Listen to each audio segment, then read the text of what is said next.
भगवत गीता पाठ 14। श्री कृष्ण जी बोले, हे अर्जुन, ज्ञान से भी अति उत्तम परम ज्ञान को तुम्हें बताता हूँ, जिसको जानकर सब मुनिजन इस संसार से मुक्त होकर परम सिद्धि को प्राप्त होते हैं। इस ज्ञान को पाकर मेरे स्वरूप को जानने वाले प्राणी सृष्टि आदि में पुनः उत्पन्न नहीं होते और प्रलय काल में भी चिंतित नहीं होते, क्योंकि वे केवल मेरा पूजन करते हैं और मेरे सिवाय वे किसी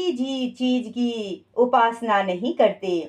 मेरा महान ब्रह्म रूप प्रकृति अर्थात त्रिगुणमय माया संपूर्ण भूतों की योनि है, यानी गर्भ धारण करने का स्थान है, और मैं ही वह शक्ति दूंगा। इन योनियों में मैं चेतन रूप बीज को धारण करता हूँ। उस जड़ चेतन के संयोग से सब भूतों की उत्पत्ति होती है। हे अर्जुन, तपोगुण बढ़ने पर अंतःकरण और इंद्रियों में अंधकार एवं कर्तव्य कर्मों में अप्रवृत्ति और प्रमाद, व्यर्थ चेष्टा और निंदा कारण की मोहिनी वृत्तियां, यह सब उत्पन्न होती है।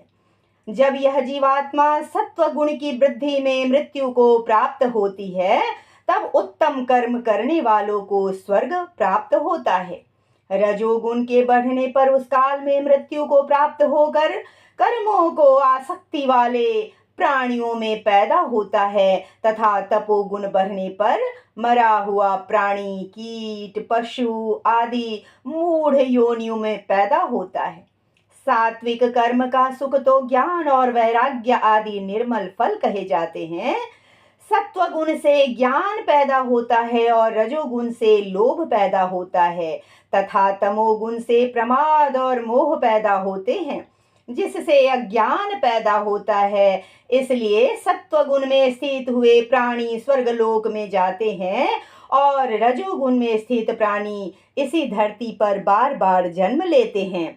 तमोगुण रूप में निद्रा, प्रमाद, विषय विकार, लालच और आलस्य आदि में स्थित हुए तमाम प्राणी पशु पक्षी योनियों में पैदा होते हैं। हे अर्जुन, जिस काल में निद्रा अर्थात समष्ट चेतन में एक ही भाव से स्थित हुआ प्राणी तीनों गुणों को सिवाय अपने किसी अन्य को नहीं देखता और अपने आप पर पूर्ण काबू पाकर मेरा ध्यान करता है, वह तीनों गुणों से युक्त सच्चिदानंद घन स्वरूप को प्राप्त होता है, अर्थात वह मुझे पा लेता है। तथा यह पुरुष स्थूल शरीर की उत्पत्ति के कारण रूप तीनों गुणों का उल्लंघन करके जन्म, मृत्यु, वृद्धावस्था और सब प्रकार के दुखों से मुक्त हुआ परमानंद को प्राप्त होता है। इस प्रकार भगवान के रहस्य युक्त वचनों को सुनकर अर्जुन ने भगवान कृष्ण से पूछा, हे प्रभु, इन तीनों गुणों से युक्त हुआ प्राणी किन किन लक्ष्यों से युक्त होता है और किस प्रकार के आचरणों वाला होता है, तथा वह प्राणी किस उपाय से इन तीनों से अतीत होता है।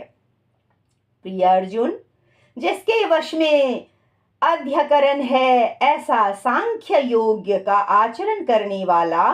प्राणी तो निसंदेह न करता होता है और न ही करवाता हुआ 9 द्वारों वाले शरीर रूपी घर में सारे कर्मों को मन से त्याग कर आनंद पूर्वक सच्चिदानंद घन परमात्मा के स्वरूप में स्थित रहता है। परमेश्वर भी भूत प्राणियों के न कर्तापन को और न कर्मों को तथा न ही कर्मों के फल के संयोग को वास्तव में रचता है, किंतु परमात्मा के प्रभाव से प्रकृति ही बरतती है, अर्थात गुण ही गुण बने रहते हैं।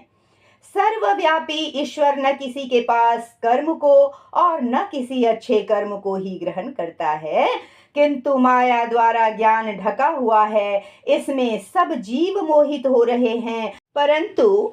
जिसका यह अंतःकरण का ज्ञान आत्मा द्वारा नाश हो गया है, उनका वह ज्ञान सूर्य के सदृश सच्चिदानंद घन परमात्मा को प्रकाश में लाना है। ऐसे वे ज्ञानी जन जिनकी विद्या और विनय युक्त ब्राह्मण में तथा गौ, हाथी, कुत्ते, चांडाल में भी समभाव से ही देखते होते हैं, इसलिए जिनका मन समत्व भाव में स्थित है, उन्होंने तो उसके द्वारा इस जीवित अवस्था में ही संसार का स्वामी ईश्वर ही स्थित है। जो प्राणी अपने प्रिय को पाकर खुश नहीं होता और अप्रिय को प्राप्त कर उद्वेगवान नहीं होता, ऐसा स्थिर बुद्धि संशय रहित ब्रह्मवेता प्राणी ईश्वर में नित्य स्थित है। हे भक्त, जो प्राणी सद्गुण सत्वगुण के कार्य रूप प्रकाश और रजोगुण के कार्य रूप प्रवृत्ति को तथा तमोगुण के कार्य रूप मोह को भी न तो प्रवृत्ति होने पर बुरा समझता है और न निवृत्त होने पर उनकी आकांक्षा करता है, तथा जो साक्षी के सदृश स्थित हुआ गुणों के द्वारा विचलित नहीं किया जा सकता और केवल गुण ही गुण में प्रयोग करते हैं, ऐसा समझता हुआ जो सच्चिदानंद घन परमात्मा में एक ही भाव में स्थित रहता है एवं उस स्थिति से चलायमान नहीं होता,